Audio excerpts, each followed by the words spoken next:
El inicio de la era de las brujas está marcado con la publicación de la bula papal Sumes Decirantes, emitida por el Papa Inocencio VIII en 1484, y se considera que termina entre 1693 con la ejecución de las brujas de Salem y 1735 con la ley inglesa que abolía la pena de muerte y tortura por brujería. Más de 300 años de tortura y pesadilla que llevaron al infierno a más de 100.000 mujeres, ejecutadas de maneras terribles y fraudulentas en muchos casos, aunque en algunos otros aparentemente justificados. Si pudiéramos segmentar un espacio de tiempo y lugar donde ocurrieron los casos más oscuros y terribles respecto a la casa de brujas, definitivamente y sin duda, sería en el condado de Essex, donde en tan solo 2 años, de 1645 a 1647, fueron torturadas y asesinadas cerca de 300 mujeres. Aún así, su historia es compleja y abarca múltiples ramificaciones a lo largo de siglos y siglos de dolor, tristeza y odio. Prepárate esta noche para acompañarme al viejo recuerdo del pueblo de Essex, donde habitaron no solo las brujas más terribles que ha visto la humanidad, sino también los ejecutores más despiadados civiles, así como los y las monarcas responsables de esta era surreal de violencia. Traigo ante ti esta noche el video definitivo, mi investigación más amplia hasta la fecha para este canal, la era más oscura de la humanidad, las brujas de Essex.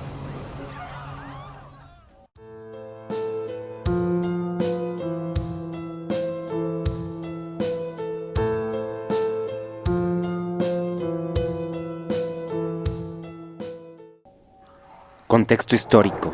María Estuardo, reina maldita. Si realmente queremos entender toda esta historia, debemos adentrarnos a los abismos más profundos, donde encontraremos almas que yacen en tortura eterna. Para esto, la primera alma que invocaremos esta noche es la de una mujer, y una muy especial, María Estuardo, la reina de Escocia. Y es que resulta imposible querer entender el contexto de la era de las brujas sin mencionar a la reina de la infortuna, que ascendió al trono con tan solo 6 días de haber nacido, producto de la muerte de su padre, James V, que según se cuenta, falleció de tristeza al perder a sus 2 hijos varones y hermanos de María, siendo tan solo unos bebés. James, de tan solo 11 meses de edad, y Arthur, que murió de pulmonía a los pocos días de nacer, haciendo así a María la única heredera legítima al trono de Escocia. Cabe decir que la historia de la familia Estuardo es complicada y está marcada por la violencia y la muerte, donde la mayoría de miembros de este linaje tuvieron finales trágicos. Por ejemplo, James IV, abuelo de María, murió trágicamente en batalla durante la invasión inglesa. Su bisabuelo, James III, murió asesinado violentamente por unos nobles que planeaban derrocarlo. A su vez, James II, su bisabuelo, murió prácticamente siendo despedazado por un cañón, y James I también fue brutalmente asesinado por conspiradores. Por lo tanto, los rumores de que los hijos del rey, James VI, eran débiles y enfermizos eran de gran peso para la familia Estuardo, a tal punto que se cuenta que su madre, María de Guisa, harta de aquellos chismes, llevó a María frente al embajador de Inglaterra y la desnudó en público para que todos pudieran ver que no estaba deforme, hecho que la traumatizó de por vida, viviendo prácticamente toda su infancia encerrada en una monastería en una isla en medio del lago Menteith. Así que con el peso de Escocia sobre sus hombros, la pequeña María fue enviada a Francia a estudiar cuando cumplió los 5 años de edad, donde aprendió múltiples lenguas y descubrió una de sus más grandes pasiones, la poesía. Claro, esto con el objetivo general de ser la esposa del futuro rey, Francisco II, como parte de un acuerdo político entre Escocia y Francia. Cuando cumplió los 15 años de edad, María se casó con él, de tan solo 14 años, en la misma catedral de Notre Dame en París. Una boda simplemente colosal y ostentosa, a niveles que pocas veces se habían visto. Estos años que para María fueron los más felices de su vida, fueron muy cortos. Tan solo 2 años después, su amado esposo, que siempre había sido enfermizo y débil, simplemente no aguantó una enfermedad pasajera, y falleció dejando a María viuda a los 18 años, y perdiendo su lugar como reina de Francia. Sintiendo la responsabilidad por asumir su trono en Escocia, y presionada por su propia corte para regresar después de la muerte de su madre, quien había tomado el trono en su lugar, se dice que María no lloró nunca ni una sola lágrima por ella. Cuando María por fin llega a Escocia en 1561, llega a un contexto donde la iglesia protestante dirigida por el racista y conservador Martín Lutero, estaba tomando un gran poder que amenazaba al trono escocés, del que, incluso María Estuardo, se creían con autoridad divina dada por el propio Dios a través del apoyo directo del Papa en el Vaticano, quien en ese momento era Pío V. Y en estos momentos es cuando pasa una de esas cosas inexplicables que solo podrían ocurrir en este tipo de familias. Al poco tiempo, María anunció su casamiento con su primo, Lord Darnley, situación que tuvo tanto detractores como simpatizantes férvios, y que si bien él era primo segundo de María, no era considerado cercano a la corte real escocesa. Más bien, Darnley no era considerado más que un rufián, que poco a poco se había logrado ganar la simpatía y confianza de María, y los allegados a él no podían estar más contentos en acercarse cada vez más y más al trono. Por otra parte, la corte de María no podía estar más en desagusto con ella, quienes ya tenían planes de emparejarla con otro joven escocés, el cual cada día era más y más ignorado por ella. Sin nadie que pudiera entender esta relación entre primos y con una María ya embarazada, el Papa Pío V recibió una carta de María Estuardo, en la cual más bien parece rogarle por dejarle casarse con Lord Darnley, jurando que hará mantener y crecer el poder tanto del Reino de Escocia e Inglaterra, como el del Vaticano en toda Europa. Y así es como María otorga mucho más poder a la Inquisición, reforzando leyes antibrujería en toda Escocia, solo para poderse casar con su primo. De forma sorpresiva, el Papa Pío V aprueba el casamiento de María, que se lleva a cabo el 29 de julio de 1565 en la capilla real del Palacio de Holyrood, en Edimburgo, Escocia. Tan solo 2 años sirvieron para demostrar que esta boda había sido un error colosal. Darnley era un hombre avaricioso y arrogante, que maltrataba física y psicológicamente a una María embarazada, celoso y posesivo, sin embargo, desinteresado sexualmente en ella, de hecho, con rumores de ser homosexual y maníaco. A pesar de eso, el 9 de marzo de 1566, justo a nada de dar a luz a su primer hijo, el príncipe James VI, María se encontraba en su habitación con su amigo cercano, David Rizzio, a lo que Darnley, junto a otros 2 hombres, entraron a la habitación mientras éste tocaba el laúd, un instrumento musical de cuerdas. Los 3 apuñalaron repentinamente a Rizzio enfrente de María, y ésta intentó defenderlo sin éxito, tanto que tuvo que huir para no ser apuñalada también.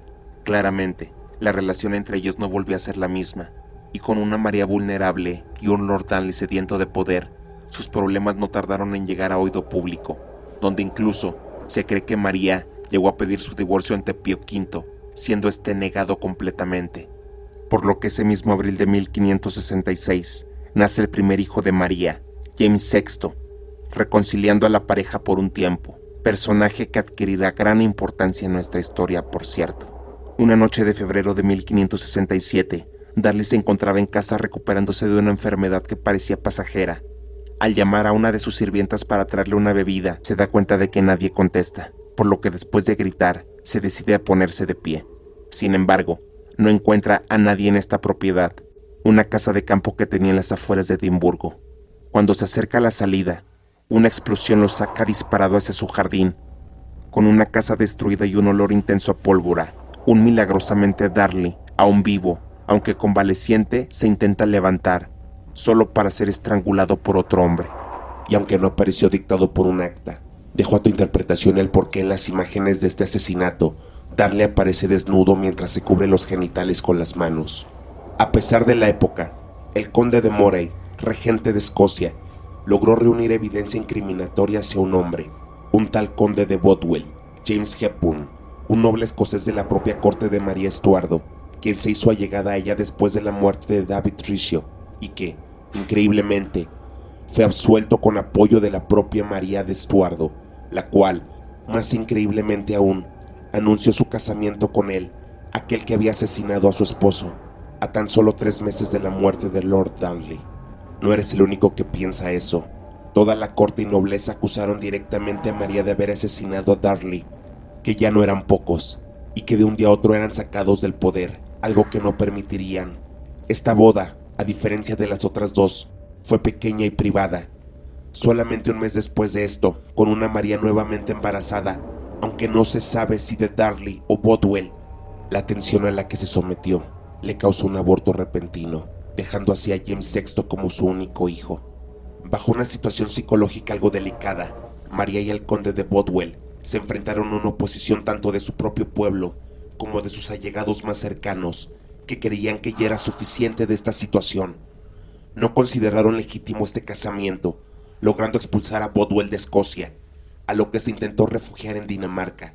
Sin embargo, el rey Federico de Dinamarca mostró su apoyo a Escocia, y aunque no lo extraditó para su ejecución, pasó el resto de su vida encarcelado y siendo torturado en el castillo de Drasholm. En el caso de María, simplemente fue obligada a dimitir del trono y cederlo a su hijo, James VI, con tan solo 1 año de edad, que por esta misma razón, el poder recayó en el antes mencionado conde de Moray, el que había realizado la investigación contra el asesinato de Darnley. Un tema poco mencionado para este periodo de la vida de María es que sus desfortunios ya eran bien conocidos en todo el país. Muerte, asesinatos, abortos, mala suerte, rumores de que James VI había nacido cojo y enfermizo, producto de la relación incestuosa de sus padres, además de un repentino y violento brote de peste negra en Escocia. Esto no hizo más que pensar a algunos en que María podía estar relacionada al oculto, idea que en Inglaterra se reforzó al verla como enemiga del protestantismo, ya que tenía creencias heréticas católicas. Rápidamente, si no te ha quedado claro la diferencia entre catolicismo y protestantismo, es que los segundos solo se basan en la Biblia para sus creencias, mientras que los primeros, los católicos, han envenenado estas creencias poniendo autoridades divinas en la tierra, como al Papa. Así que María fue encarcelada durante 11 meses hasta que cedió su trono, esto en el castillo de Lochleven. Afortunadamente para María, aún tenía allegados que creían que era la reina legítima de Escocia por orden divina, con lo cual algunos de ellos planearon su escape del castillo, nadando a través del lago de Lochleven, donde fue llevada en un pequeño bote hasta la casa de los Douglas, sus más cercanos aliados. Aunque logró reunir un ejército de fieles que le ayudaran a dar un golpe contra Moray, estos fueron simplemente aplastados en la batalla de Langside. María tuvo que huir nuevamente, esta vez disfrazada a través del río Solway, donde tomó un barco que la llevó hasta Cumberland, ahora la ciudad de Cumbria, donde se rindió ante autoridades inglesas y pidió asilo a su prima, la reina Isabel I. Ahora, el motivo del por qué María se rindió ante los ingleses realmente no está conectado a lo que había ocurrido en su país, sino a que Isabel I, aunque tenía el apoyo de su pueblo, una gran parte de los ingleses creía que María era la heredera legítima al trono inglés y que si no lo había tomado era simple y sencillamente porque le era fiel a Escocia. Así que Inglaterra no era de su interés. Este apoyo del pueblo inglés hacia Isabel se debía a que en su mayoría era un país de protestantes, filosofía que, como vimos, María no compartía. Esto sirvió para que Isabel I considerara que María en Inglaterra podría poner en peligro a su propio poder, por lo que sin apiadarse ni dudarlo, Isabel ordenó encarcelar a María en el castillo de Carlisle. Aunque pareciera un mero interés político, donde a Isabel parecía no importarle que de hecho había sido María la primera en reconocerla como reina de Inglaterra, era bien sabido que tenía una profunda envidia a María, la cual expresaba abiertamente. Alguna vez Isabel I preguntó a uno de sus súbditos: Dime, ¿mi hermana es tan hermosa como dicen? Extraordinariamente hermosa. Es más hermosa que yo. Vos sois la más hermosa de Inglaterra y María Estuardo es la más hermosa de Escocia. ¿Y cuál de las dos es más alta? En este caso, debo reconocer que ella. Entonces es demasiado alta, ya que mi altura es perfecta. Podrás suponer que esta envidia fue la que realmente condenó a María a pasar los siguientes 18 años de su vida encarcelada, pasando de castillo a castillo a lo largo de toda Inglaterra. Esto con dos objetivos: evitar un plan de fuga y, en segundo, para demostrar que tenía poder sobre ella, manejándola como un vil juguete. A día de hoy se conservan las cartas que escribía María, denotando su miedo a la soledad y el aislamiento, o incluso pidiendo por piedad al Papa y rogando ser liberada. Una ilusión que permanecía viva en el fondo de su alma, esperando a que un día Dios se apiadara de ella y lograra hacer compadecer el corazón de su prima, Isabel. La mañana del 8 de febrero de 1587, recibió la visita del conde Shrewsbury y el conde Kent, quien dieron la noticia a María. Sería ejecutada esa misma tarde. Aunque María parecía procesar esto, pidió un poco de tiempo para meditarlo y rezar. Sin embargo, la reina Isabel ya no tenía tiempo. Había preparado para esa misma tarde el gran salón del castillo de Fotheringhay, donde un verdugo con una capucha y sombrero negro sostenía una gran hacha recién afilada que esperaba la cabeza de María. Ella iba vestida de terciopelo negro con un corpiño rojo, junto a un velo negro que cubría su cabeza, solo para después ser obligada a desnudarse en público. No fue una ejecución pública, como solían serlo, porque Isabel no quería que se levantaran revueltas públicas, por lo cual el pueblo tardó en enterarse de la muerte de María y no supo cómo reaccionar a él. La cabeza de María Estuardo necesitó de 3 golpes para ser cortada. El primer golpe cortó parte del cabello y levantó la piel de la nuca. El segundo golpe fue mucho más fuerte y logró llegar a la columna vertebral de María, quien gritaba agónicamente y expulsaba chorros de sangre. Y finalmente, con el tercer golpe, la cabeza de María rodó. Esto que acabas de escuchar no es una exageración de parte mía, realmente pasó así. Y aunque si algo podemos imaginar, es que esa noche Isabel I estaba sonriendo. Abandonemos el recuerdo de María en este momento y dejemos descansar a su afligida alma una vez más. Final de la sección. Si has llegado a este punto del video, tal vez te estés preguntando, esta historia es interesante, pero ¿qué tiene que ver con las brujas de Essex? Es sencillo. Para entender el por qué James VI, el hijo de María Estuardo, rey de Escocia, y que después fue rey de Inglaterra, desató la era de brujería en el pueblo de Essex, no puede ser entendida si no tenemos el contexto de lo que fue su vida y su pasado, y no hay mejor forma de verla sino a través de la que fue su madre, por lo cual agradezco tu paciencia. Por ahora, invocaremos el alma de otro recuerdo, que abre el inicio de esta oscura época de brujas, el hijo de María Estuardo, James VI.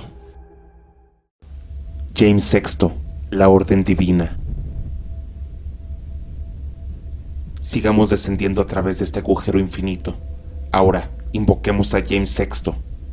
Si te preguntas por qué James, en el video pasado, no impidió la ejecución de su madre o hizo algo al respecto, ya que mientras esto pasaba, él ya era rey en forma de Escocia. Para entender esto, debemos recordar un poco más de cómo fue la vida de este hombre. Para empezar, cuando María dimitió el trono y huyó a Inglaterra, James VI solo tiene 1 año de edad y quedó bajo cuidado de varios miembros importantes de la corte, que para ese momento ya estaban influenciados por el protestantismo, sobre todo el mismo conde Moray, de una creencia contraria a la que tenía su madre. James estudió en la Universidad de St. Andrews, donde se educó en el calvinismo, aquella creencia protestante que dicta que la Biblia es la única guía a seguir y la única palabra de Dios, por lo cual se podría decir que fue radicalizado y creía realmente que su vida tenía un sentido divino, con una misión dictada directamente por Dios. Durante su educación, algo que despertó su interés fue la creciente caza de brujas que había estado experimentando gran parte de Europa, que si bien habían existido desde la bula papal de Inocencio VIII, habían empezado a incrementar drásticamente mientras James era solo un adolescente, mientras su madre estuvo encarcelada en Inglaterra. Y fue en este periodo de vida que se topó con el mítico libro que circulaba en cada pueblo europeo, el Malleus Maleficarium, el cual tuvo un impacto profundo en el joven rey, tanto así que lo cita en lo que se considera su propia versión, el Daemonology, libro que dejaremos para un poco más adelante. En 1589, cuando James tenía 23 años, se embarcó a Dinamarca para su boda con la reina Ana de Dinamarca. En este viaje contado por el propio James, fue atacado por brujas, las cuales no querían que desembarcara en Dinamarca y se casara, por lo que desataron tormentas terribles y olas gigantes sobre su embarcación, para así intervenir en su misión divina, dada por Dios, y el destino, ser aquel que librara a Europa del mal. James VI importó de Dinamarca aquellos métodos que aprendió de los ejecutores de brujas daneses, sobre todo en territorios escandinavos. En estos territorios, existieron brujas terribles como Annie, la esposa de Jensen Smath, que tal vez toquemos en otra ocasión. Sin embargo, es importante mencionar que si bien Dinamarca fue el primer país escandinavo donde se promulgó la ley de brujería, algunos historiadores coinciden que esto fue un chivo expiatorio para cubrir una situación social, económica y política deplorable, donde hace pocos años habían tenido su peor epidemia de peste negra y pasaban por una hambruna extrema que desestabilizó completamente al país, por lo cual esto no era más que una distracción para culpar a alguien más. Sin embargo, en el caso de James VI, cuando regresó a reinar Escocia, su primer misión fue reforzar la ley de brujería implementada por la corte de su propia madre en 1563, la cual amplió y detalló a un nivel ridículo, creyendo que también cumplía la voluntad de su madre que había sido corrompida después de darle a luz. Cuando María Estuardo fue ejecutada en 1587, James tenía 20 años, y aunque no estuvo presente en ella, sí se enteró de esto. A lo que se cuenta, estuvo terriblemente afectado y mostró arrepentimiento por no haber intervenido, pudiendo hacerlo. Aunque no hay registro de esto, se cree que concedió una misa en la capilla real de Holyrood, en Edimburgo, en honor a ella. Esto le sirvió para darse cuenta de que toda su vida había sido manipulado, por lo que se juró a sí mismo que nunca volvería a ser así y tomaría el control del futuro de Europa. Aunque esto es respetable, el enfoque principal de James VI podríamos decir que distaban de las prioridades y necesidades reales de Escocia, a lo cual enfocó toda su energía en una nueva afición, la interrogación y tortura personal de brujas. Completamente paranoico, James VI viajó en 1690 al pueblo de North Berwick para investigar personalmente algunos rumores sobre mujeres que practicaban brujería, principalmente una tal Agnes Sampson, una curandera local, y Elise Duncan, una local acusada de hechizar animales. James VI ordenó su tortura para obtener su confesión, donde no solo fueron aisladas y obligadas a pasar hambre, sino que continuamente eran amordazadas y quemadas de los pies y manos, hasta que incluso una de ellas confesó haber sido la culpable de aquellas tormentas que azotaron al rey James cuando regresaba de Dinamarca. Por Dios, imagínense lo que le habrán hecho para que ella haya dicho algo así. Estas interrogaciones fueron incluidas en el Daemonology del propio James, el cual era un compendio de todas sus investigaciones sobre cómo detectar y ejecutar brujos y brujas, aunque no recomiendo leerlo, ya que más que nada es una colección de su propia forma de ver la brujería, la cual ya está muy desactualizada, aunque sirvió como extensión al Maleus Maleficarium como guía para los cazadores de brujas.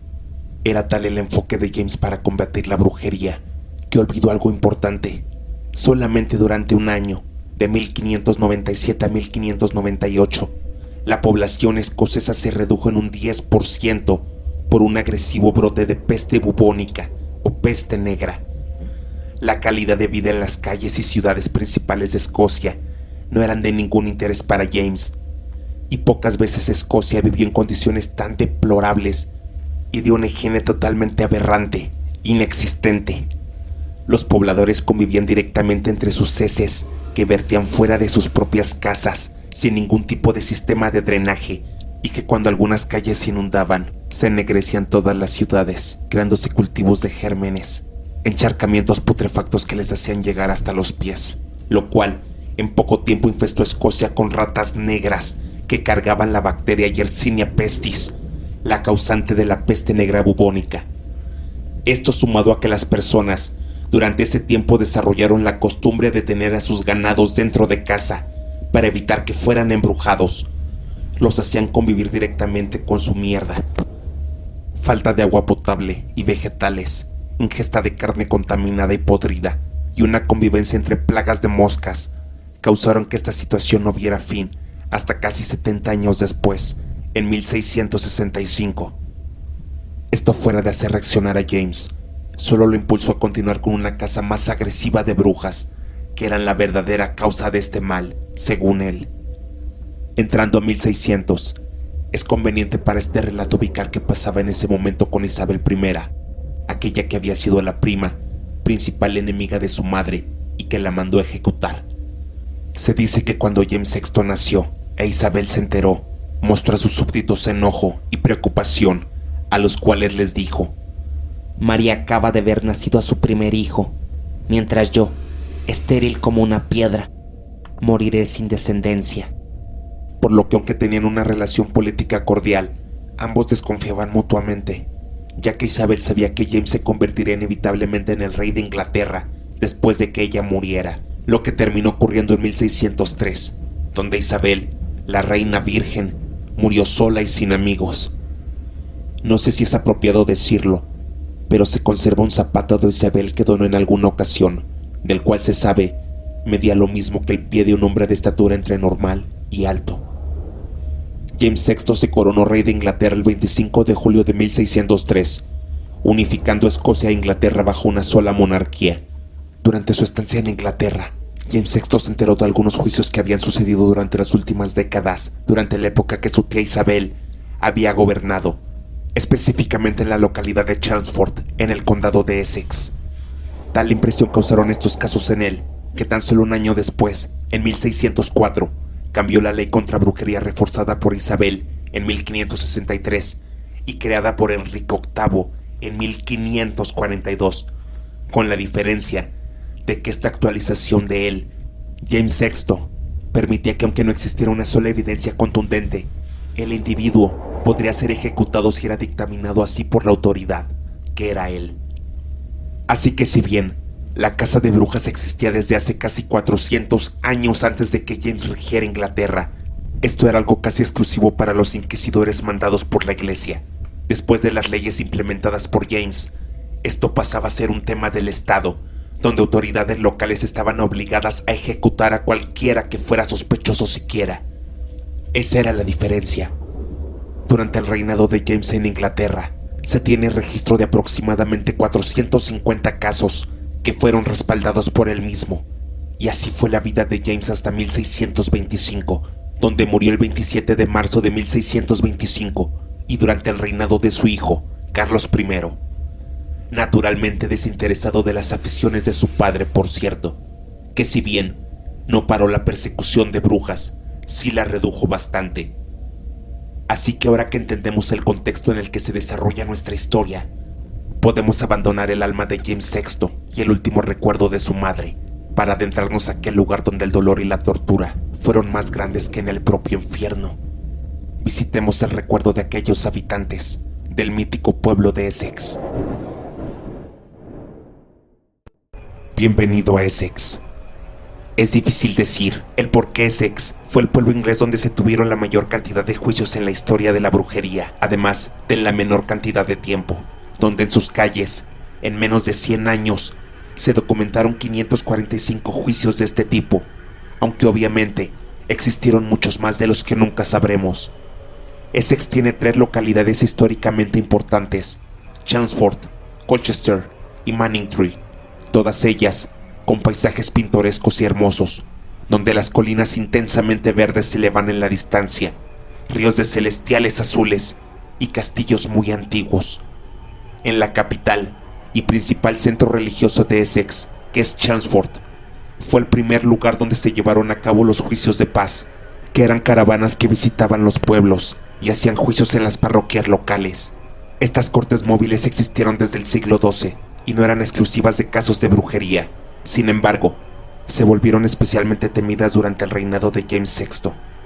En el centro de Chelmsford, en su calle principal, hay un edificio que data de 1199, llamado Shire Hall, el cual vio los momentos más terribles de Essex en toda su historia. De hecho, durante 1645 y 1647, el 75% de las personas que eran llevadas a juicio ahí fueron ejecutadas. Y si tomamos en cuenta que en ese momento solo había unos 2000 pobladores en Essex, podemos darnos una idea de lo probable que era que un familiar o amistad tuyo, o incluso tú mismo, fueran acusados de brujería incluso injustamente, por lo que la gente caminaba rápido en las calles y con la cabeza abajo. Frente a ti, te presento una lista que recopilé de varios libros, con los nombres de las brujas que fueron ejecutadas en Essex de 1560 a 1645 y se documentaron, por lo que obviamente hay muchas más cuyos nombres se perdieron. Matthew Hopkins, cazador de brujas, asesino serial. Periodo de actividad principal, de 1644 a 1647. Durante su adolescencia, Matthew Hopkins escuchó a unas mujeres de su pueblo tener una plática sobre encontrarse con el demonio en el Thorn Inn, en el centro de Mystery, una posada local que hoy puedes visitar tranquilamente. Con una herencia de su padre recién fallecido, él compró este lugar y lo administró como negocio propio, que en el fondo tiene un objetivo más oscuro. En un panfleto llamado The Discovery of Witches, publicado en Londres de 1647, Matthew cuenta que cerca de su casa, una propiedad que había adquirido en el pueblo de Manningtree, muy cercano a Chelmsford, había aquelarres de brujas, cerca de 8 sectas diferentes, de los cuales él mismo se acercó y presenció ritos y sacrificios para invocar al diablo, los cuales documentó y estudió, con el objetivo personal de detener estos seres infernales. Si regresamos un poco a 1644, cuando Hopkins investigaba su primer caso de brujería, una mujer con una sola pierna, llamada Elizabeth Clark, cuya madre había sido colgada poco antes de la llegada de Hopkins a Manningtree. Con la guerra civil inglesa en su punto más alto, la gente nunca había sido tan supersticiosa como en este punto de la historia, acusando a cualquiera mujer que tuviera incluso un pequeño lunar o animal peculiar. Producto de la hostigación de Hopkins, sus acusaciones llegaron a manos de los juicios de paz, donde logró que investigaran formalmente a Elizabeth Clark, por lo que fue llevada a prisión por un hombre llamado Jack Stern, otro cazador de brujas, famoso por practicar actos depravados y de crueldad. Elizabeth Clark fue desnudada y humillada sexualmente para buscar marcas de brujas, a lo cual encontraron 3 de ellas. Cuando la mujer lo negó, Hopkins sacó su copia del Demonology de James VI, que mencionamos anteriormente, y citó justo la parte donde probaba la culpabilidad de Elizabeth. Ya que la tortura era ilegal en Inglaterra, Hopkins consiguió autorización para llevar él mismo el interrogatorio de Elizabeth Clark, donde durante 4 días y 4 noches la dejó desnuda en un sótano sin comida ni agua, hasta que una mañana por fin confesó ser una bruja, además de acusar a 5 mujeres más de ser brujas y poseer 5 demonios familiares. Una de las acusadas, Rebecca West, entregó evidencia contra su madre para probar su inocencia. Como podrás imaginar, esto desató un efecto en cadena que incitó a todos los locales a empezar a acusarse entre ellos mismos por el más mínimo motivo, logrando que durante el tiempo que administró el Thorn Inn, junto a Jack Stern, interrogaron y torturaron personalmente a más de 100 mujeres, asesinando aproximadamente el 75% de ellas, a lo que muchos historiadores lo consideran un pequeño holocausto liderado por Hopkins. El Thorn Inn, debido a su posición central, era frecuentado por gente importante de todo Essex, algo que Hopkins usó para conseguir esta influencia y lograr que el Thorn Inn se convirtiera en el principal lugar para enjuiciar brujas. Así que el destino de Elizabeth Clark no debería ser una sorpresa. Fue encontrada culpable de entretener espíritus del mal y fue ahorcada en público. Después de estos juicios, Hopkins, a ojos del pueblo de Essex, era quien los liberaría del mal, por lo que con ayuda de Stern empezaron a recibir cerca de 15 libras por cada pueblo que visitaran, cantidad que podría ser equivalente a unos $5,000 de la actualidad.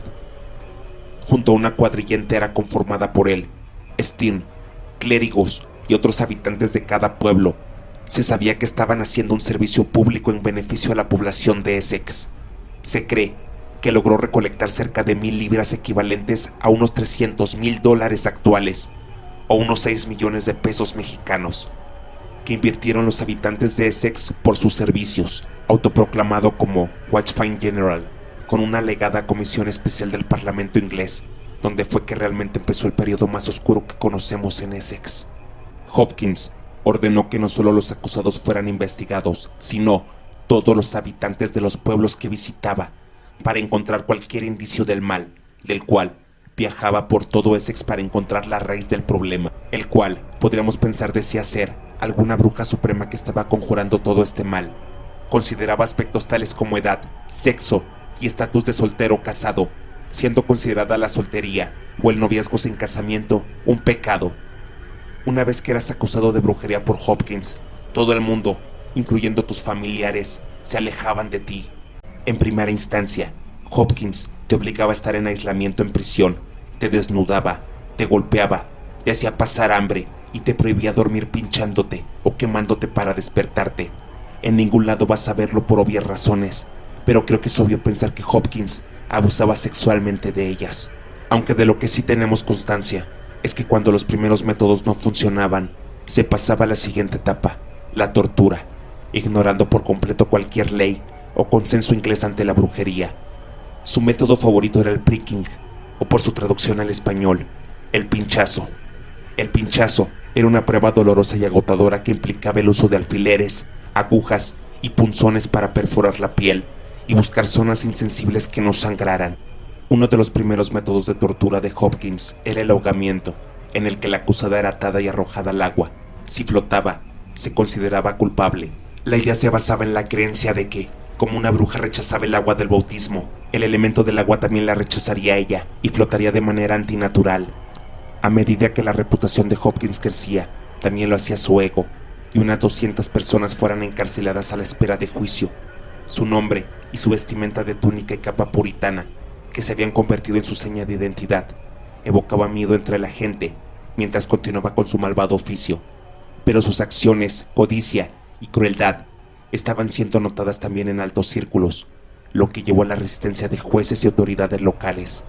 Algunos incluso comenzaron a cuestionar su supuesta comisión del Parlamento y, como resultado, se formó una comisión judicial especial, la Oyer and Terminer, encargados de vigilar los juicios de Hopkins. Estas sesiones regulatorias, sin embargo, fueron rápidamente abandonadas a medida que la pobreza y hambre extrema que estaba pasando a la población fue aumentando. Cuando finalmente se reanudaron, otras 50 brujas ya habían sido ejecutadas por Hopkins.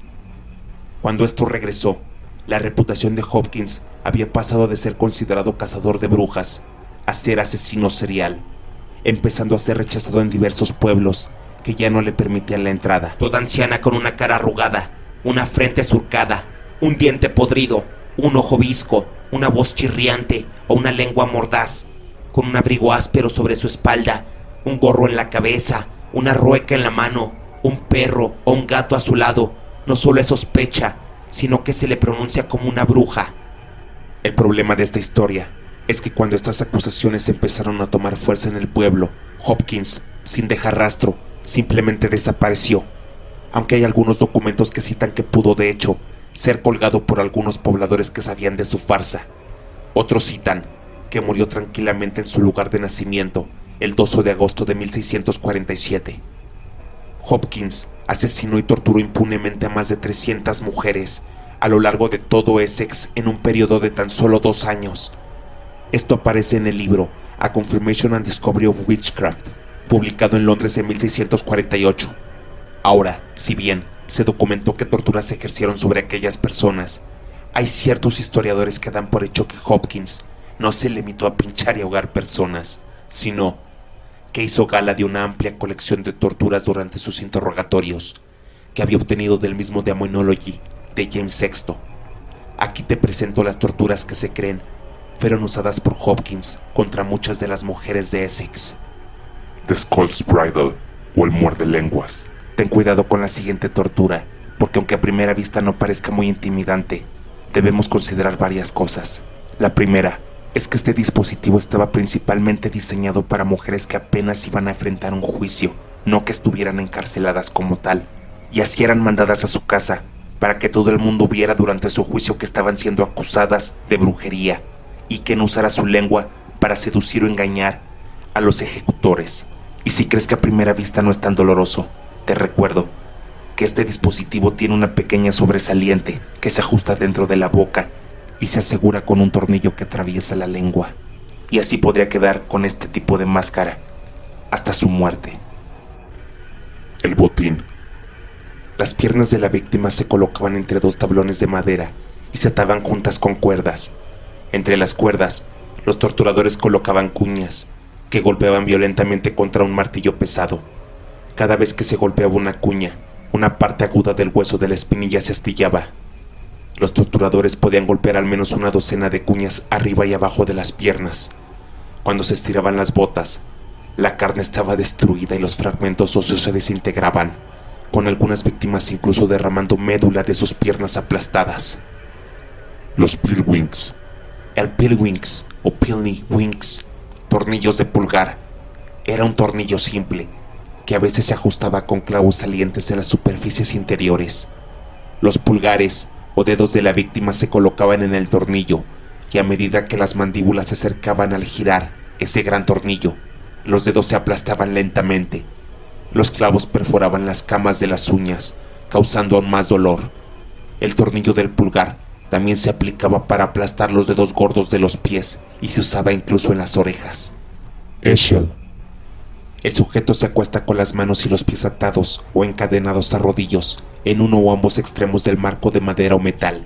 El torturador giraba los rodillos con una manivela, lo que estiraba las cadenas o cuerdas en incrementos y estiraba las articulaciones de los miembros del sujeto, a menudo hasta que se dislocaban. Si el torturador continuaba girando, los brazos y las piernas podrían desgarrarse completamente del cuerpo. A menudo, el simple hecho de obligar a estos prisioneros al ver la tortura era suficiente para hacer que confesaran. Aunque la mutilación estaba técnicamente prohibida, en 1256, el Papa Alejandro IV decretó que los inquisidores podían despejarse mutuamente de cualquier mala acción que pudieran haber cometido durante las sesiones de tortura. Por eso les dije que es muy probable que Hopkins hiciera inenarrables atrocidades contra aquellas 300 mujeres inocentes, tales que tal vez ninguno de nosotros es capaz de imaginar siquiera. El estrapado. Este método de tortura comienza con la Inquisición española, al igual que muchos otros. Las manos de la víctima se ataban primero detrás de su espalda y se suspendían en el aire, mediante una cuerda que se pasaba por un soporte en el techo de la cámara, o se sujetaba a una polea y luego a las muñecas. El sujeto era rápidamente elevado por los brazos, lo que probablemente dislocaba ambos brazos de los sockets de los hombros. Se añadían pesas al cuerpo para intensificar el efecto y aumentar el dolor, y a veces los torturadores sacudían la cuerda hacia arriba y hacia abajo.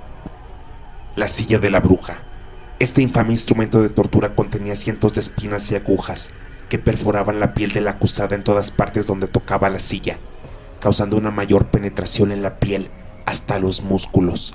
Pero no caigamos en el error de pensar que Hawkins era el único. De hecho, las mujeres eran colgadas aunque no hubiera siquiera comisiones en los pueblos.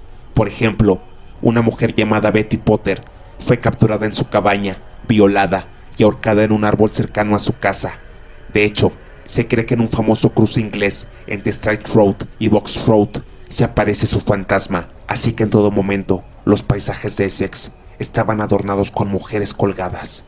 Ahora que hemos visitado el infierno donde habita Hopkins, salgamos y abandonemos su recuerdo. Si bien hemos repasado ya algunos de los casos más terribles que se dieron en Essex, temo informarte que esto solo está iniciando. Los juicios de Chelmsford. Las brujas de Hatfield Peverell. Las primeras acusadas fueron 3 mujeres del mismo lugar, Hatfield Peverell, donde Elizabeth Francis, Agnes Waterhouse y Joan, la hija de Agnes, fueron llevadas a interrogatorio. Y es así como se lleva a cabo en aquel edificio del centro de Chelmsford el primer juicio de brujería bajo la reforma de la reina Isabel.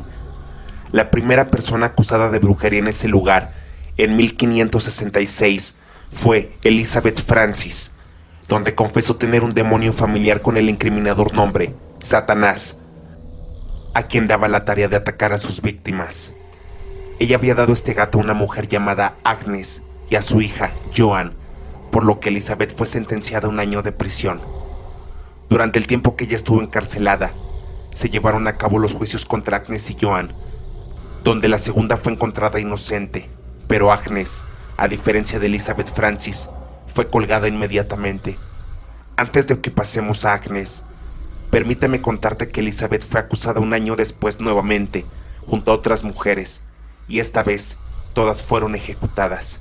Ahora, refiriéndonos a los tribunales en Essex, pocas cosas asustaban tanto a las personas en ese momento, tanto civiles como magistrados encargados de los casos, como aquellas criaturas mitad animal, mitad demonio, que eran completamente reales y creíbles para todos, los cuales serán los protagonistas de esta historia.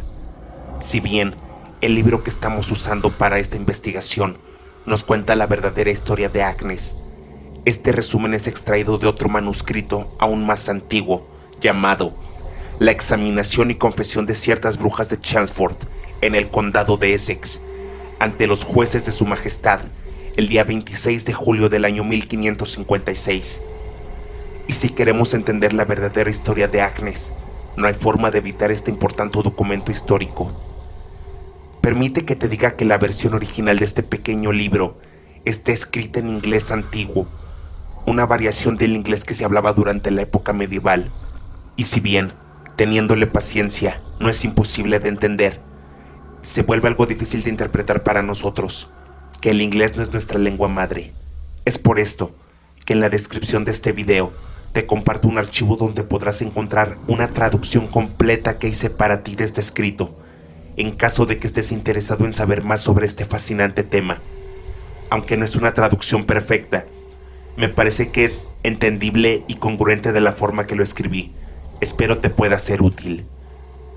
La introducción de este libro está hecha por un doctor llamado Hermann Weigel, un historiador alemán enfocado a la documentación de casos de brujería en toda Europa. En 1864 obtuvo acceso a la biblioteca del Palacio de Lambeth en Inglaterra, donde el bibliotecario William Stubbs le concedió acceso a documentación privada, donde se conservan algunos de los primeros libros escritos sobre brujería, en una sección que ellos archivaban como registro de tipografías antiguas. Hermann encontró 6 panfletos de inicios del siglo XVI, los cuales tenían unos grabados extraños que hablaban sobre una antigua bruja, Agnes Waterhouse. Este documento es la información que Hermann extrajo de esos panfletos y es la que hoy en día conocemos de Agnes. Algo curioso de este escrito es que podemos encontrar rezos y exhortaciones que se hicieron antes del interrogatorio de Agnes, los cuales sirven como protección para cualquier mal que las brujas quisieran desatar sobre sus jueces. Así que empecemos. Elizabeth Francis. El primer documento importante a considerar es la examinación de las confesiones de Elizabeth Francis, cuya declaración sigue a continuación. Este documento nos sirve para confirmar que el primer juicio no fue el de Agnes, sino el de una mujer llamada Elizabeth, quien afirmó haber aprendido brujería de su abuela con tan solo 12 años de edad. La primera enseñanza que su abuela le dio fue abandonar la fe en Dios y ofrecerle su sangre a Satanás, con lo cual se le apareció en forma de un gato, a lo cual le puso el mismo nombre que al diablo, Satanás. El primer deseo de Elizabeth fue que el gato la hiciera rica y le diera bienes materiales. El gato, con el cual podía comunicarse, le prometió que así sería y le preguntó qué es lo que ella quería, a lo que ella contestó que quería un rebaño grande de ovejas, a lo que el gato llevó ovejas a su pastura, un total de 18, tanto negras como blancas, aunque poco a poco y misteriosamente, todas las ovejas se perdieron o murieron. Después de esto, Elizabeth deseó casarse con un hombre llamado Andrew Biles, quien tenía cierta riqueza. El gato prometió que así sería, pero le dijo que primero debía conseguir que Andrew abusara de ella. Ella cumplió, logrando que Andrew la violara. Sin embargo, después de abusar de ella, Andrew no quiso casarse. Ella le pidió a Satanás que destruyera sus bienes. El gato lo hizo de inmediato y después pidió por la muerte de Andrew, y le fue concedido cuando aquel gato simplemente lo tocó y murió al poco tiempo. Ella, temiendo estar embarazada, pidió a Satanás que lo impidiera. Le dijo que tomara una cierta hierba y la bebiera, lo que ella hizo, por lo que rápidamente consiguió hacerse un aborto. Cabe decir que se sospecha que la planta que Elizabeth usó para abortar fue la que hoy conocemos como ruda, y que de hecho, a día de hoy sigue siendo usada por algunas mujeres para practicarse clandestinamente un aborto. Cuando Elizabeth le pedía algo a su gato, le tenía que pagar con su propia sangre, así que ella se pinchaba el cuerpo para que el gato comiera directamente de ella. Después, pidió casarse con otro hombre que le otorgó su apellido actual, el señor Francis, otro poblador local. Cuando concibió a su primera hija, producto de este matrimonio, ya no se quiso hacer más cargo de ella, así que le pidió a su gato que matara a la niña, y éste le cumplió. Además de alguna forma lograr que Francis desarrollara una deformidad en su pierna que le ocasionó una cojera permanente. Elizabeth confesó haber tenido este gato desde hace 15 o 16 años y, según contó, tal vez harta de él, de no haberle traído paz a su vida como prometió su madre, fue con una vecina conocida como Madre Waterhouse, una mujer muy pobre, e intercambió a Satanás por un simple pastel. También le enseñó a usar sus poderes, dándole a cambio tan solo un poco de leche y sangre. Elizabeth Francis no confesó nada más durante este interrogatorio. Se sabe que Elizabeth Francis fue sentenciada a solo 1 año de prisión gracias a su ayuda en la identificación de esta otra bruja, Agnes Waterhouse. Madre Waterhouse, de Hatfield Peverell, de 64 años, fue interrogada el mismo día y confesó fue ejecutada el día 29, y es así como Agnes recibe el gato de Elizabeth, con la condición de que fuera tratado bien. Lo primero que hizo fue ponerlo a prueba, a lo que le ordenó matar un cerdo suyo. El gato lo hizo, y en recompensa le dio una gota de su sangre y un pollo, algo que se convirtió en su principal recompensa cuando Satanás hacía algo por ella, con la diferencia que la sangre que le daba era extraída de pinchazos que la propia Agnes se daba en la cara, marcas que estaban presentes durante su interrogatorio. El principal uso que le daba Agnes a Satanás era maldecir y traer miseria a sus allegados más cercanos, que la trataban mal por ser una mujer pobre. Relata que cuando le daba de comer a sus gatos pollos enteros, nunca quedaban restos, ni de sangre o plumas siquiera. Por lo que sabía, los devoraba completos. Agnes terminó maldiciendo a gran parte de su localidad, diciéndose a sí misma la responsable de la muerte de animales y personas de Hatfield Peverell. Una de las confesiones más interesantes de Agnes era que el gato le pidió que siempre que hiciera algo por ella debía rezar un Padre Nuestro, pero solo en latín. Agnes dice que este gato podía transformarse fácilmente a un sapo, al cual ella podía llevar a todos lados ocultándolo fácilmente en su bolsa. Curiosamente, el sapo le dijo justo antes de su aprehensión que pronto sería detenida y que inevitablemente sería colgada o quemada, por lo que confesó el saber ya su destino. Agnes fue asignada a un segundo interrogatorio que se llevaría a cabo el día siguiente, el 27 de julio de 1566. Joan Waterhouse. Las acusaciones de Agnes también involucran a su hija, Joan. Ella aseguró que el invierno pasado su madre quiso enseñarle este arte, pero ella no quiso aprender, y mucho menos saber el nombre de aquella cosa que su madre siempre cargaba, porque sabía que era algo horrible. Ella solo había visto una vez a esa criatura posada sobre los brazos de su madre mientras era acariciado y llamado por su nombre, pero que después de eso no volvió a intentar enseñarle nada.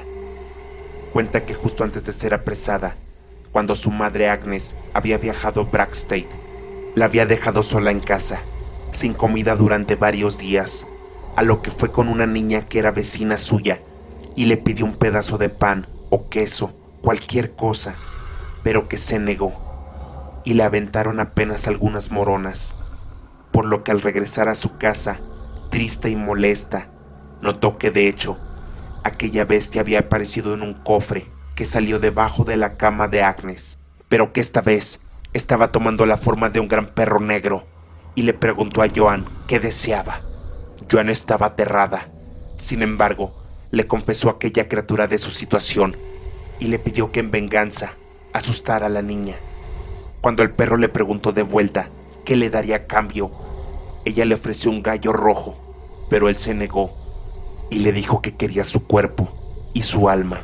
Joan sintió un pavor indescriptible y deseó deshacerse de él, así que terminó accediendo por miedo, por lo que el perro creció aún más y se transformó en una bestia abominable, a la cual le crecieron cuernos en la cabeza, y partió camino a casa de la niña.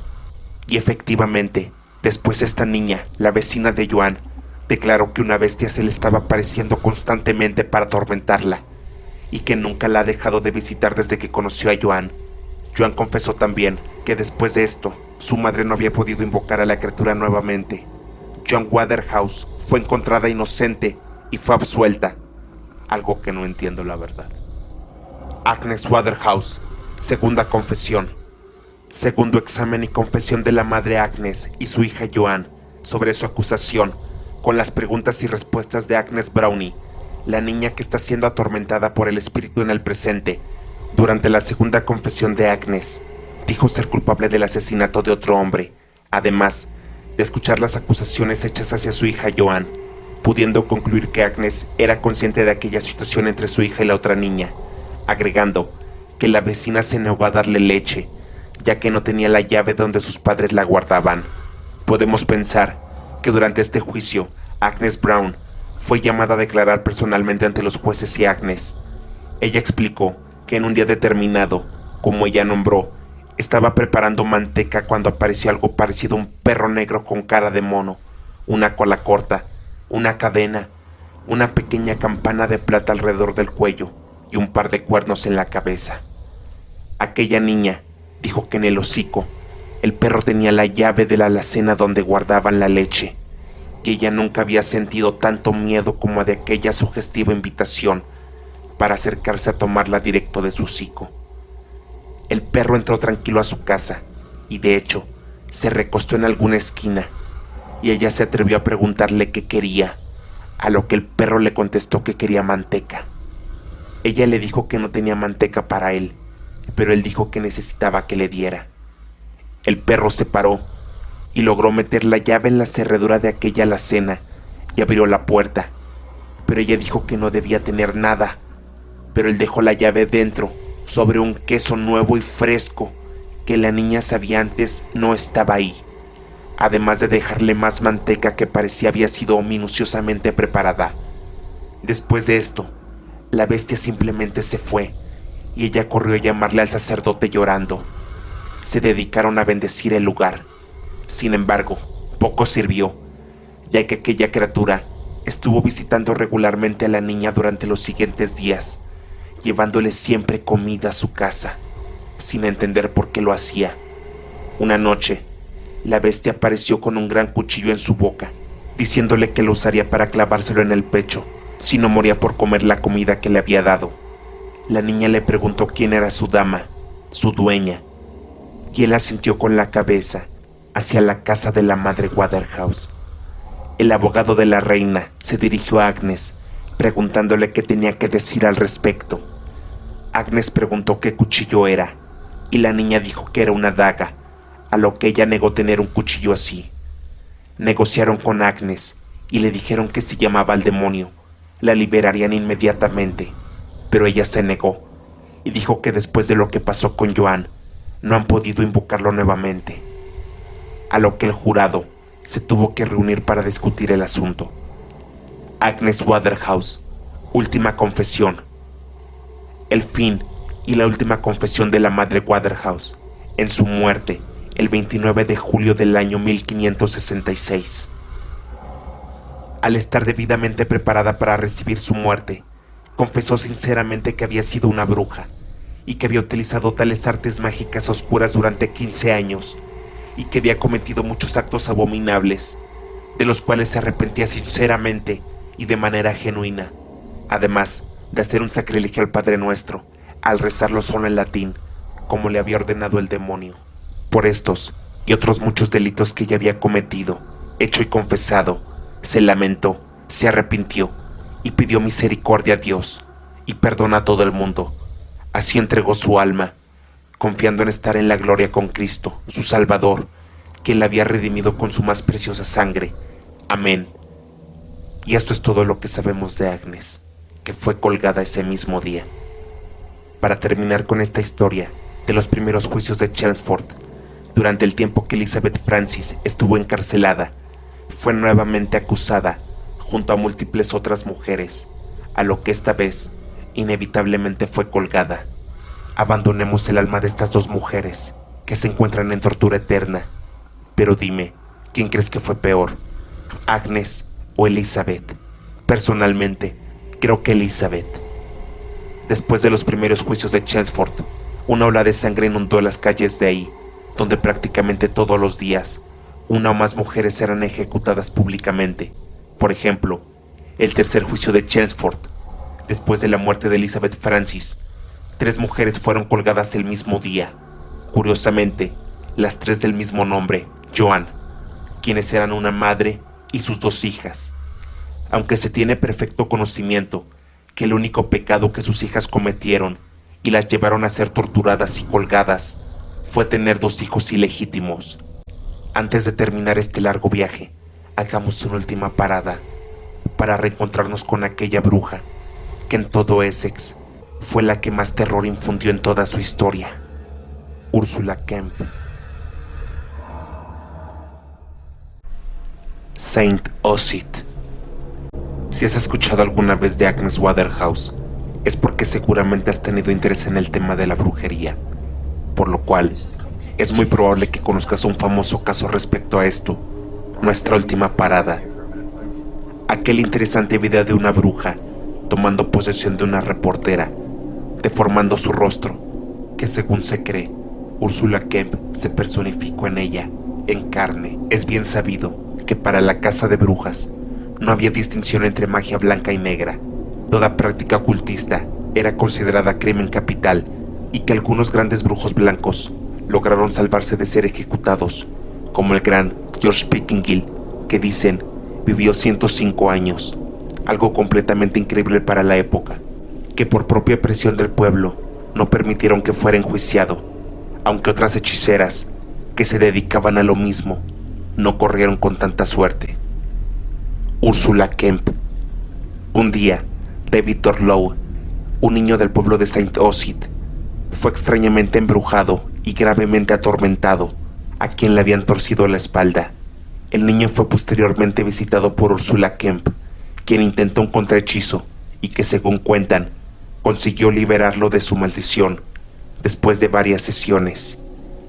Esta historia fue contada por la madre de Davy, Grace Torlowy, a Brian de Arcy, después de una pelea que ella había tenido con Úrsula.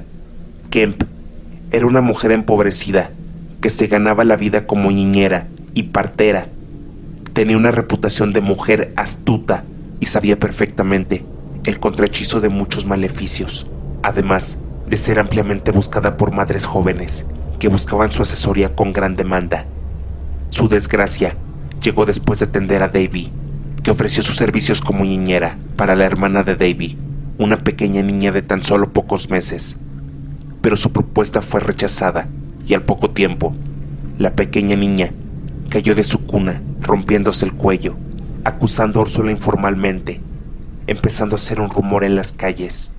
Por algún motivo, Grace, después de este incidente, del cual no había señalado cara a cara a Úrsula, y que ésta no sabía de aquella acusación que Grace le había hecho, acudió a su casa a atender la artritis de Grace, servicio por el cual le cobró un chelín, que intentando hacer una conversión equivalente, correspondería a unos $2 de la actualidad, o unos 40 o 50 pesos mexicanos, algo muy barato. Aún así, Grace se negó a pagar, y Úrsula se fue furiosa. Según ella, su artritis había empeorado notablemente después de la visita de Úrsula, por lo cual decidió hacer una denuncia formal a las autoridades.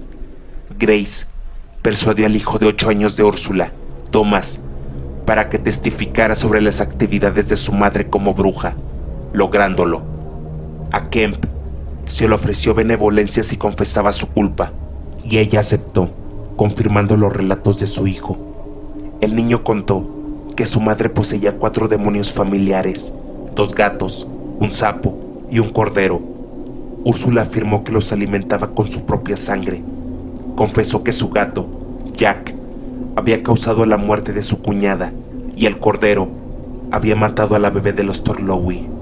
Kemp, durante su interrogatorio, señaló a otras 4 mujeres que también eran brujas: Alice Hunt, Alice Newman, Elizabeth Bennet y Marguerite Salmon, que posteriormente fueron llevadas a juicio, donde no solo confesaron ser brujas, sino que a su vez todas señalaron a otras, cerca de 11 mujeres.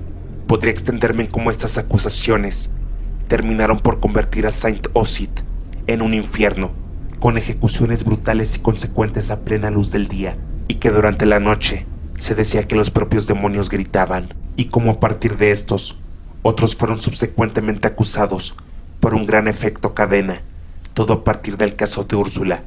Sin embargo, concentrémonos en el caso de ella, de sus acusaciones directas.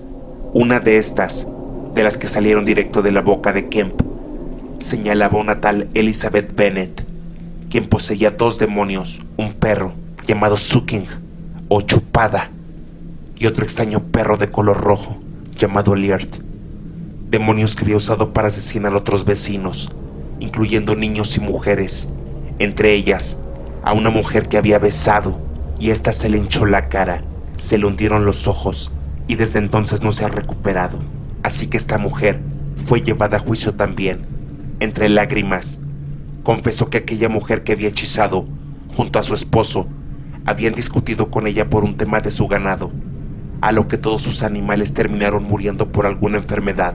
En venganza, ella y su esposo fueron a su propiedad y tomaron a sus animales para golpearlos con grandes palos, o incluso en una ocasión tomaron un tridente y se lo clavaron en el costado a sus cerdos, a lo que fue cuando el demonio Sucking se presentó a ella a ofrecerle un intercambio. Sin embargo, ella no solo lo rechazó, sino que se encargó de exorcizarlos. No lo consiguió, y solo logró que aquellos demonios la terminaran acosando durante cerca de 2 años, hasta que una noche ambos se separaron, tomando una forma antropomórfica, y la sometieron contra una fogata para obligarla a hacer el pacto, dejando de hecho algunas marcas de quemaduras severas en sus brazos. Aún así, esta mujer, Elizabeth Bennet, fue colgada en 1582. Después se supo que estos demonios terminaron pasando a manos de una tal Joan Turner, la cual, a su vez, había dicho que habían llegado a ella después de que sus propios demonios familiares la hubieran abandonado para pasar a manos de la propia Úrsula Kemp.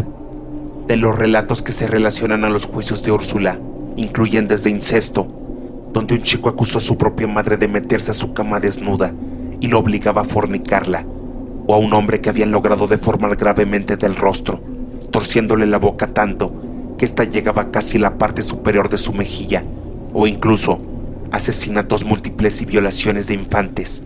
Y así podemos concluir que todo el pueblo estaba hundido en una paranoia colectiva sin precedentes, donde absolutamente nadie estaba a salvo, y fue justo esto lo que hizo que el miedo a Úrsula no tuviera precedentes, porque no fue en sí solo lo que se sabía Úrsula hacía o no, sino todas las historias que se liberaron a raíz de ella, y cómo Saint Osyth estaba realmente controlada por un submundo oculto. En 1921, 2 esqueletos femeninos fueron encontrados en el jardín de un habitante local. Aunque uno estaba dañado, el otro estaba completo. Después se supo que este correspondía a Úrsula Kemp, el cual estaba atado con cadenas y sujetado con remaches de hierro a través de sus rodillas y codos, un método común para evitar que las brujas revivieran y salieran de sus tumbas. Después de esto, la casa tuvo un incendio que nadie pudo explicar y volvieron a enterrar el cadáver.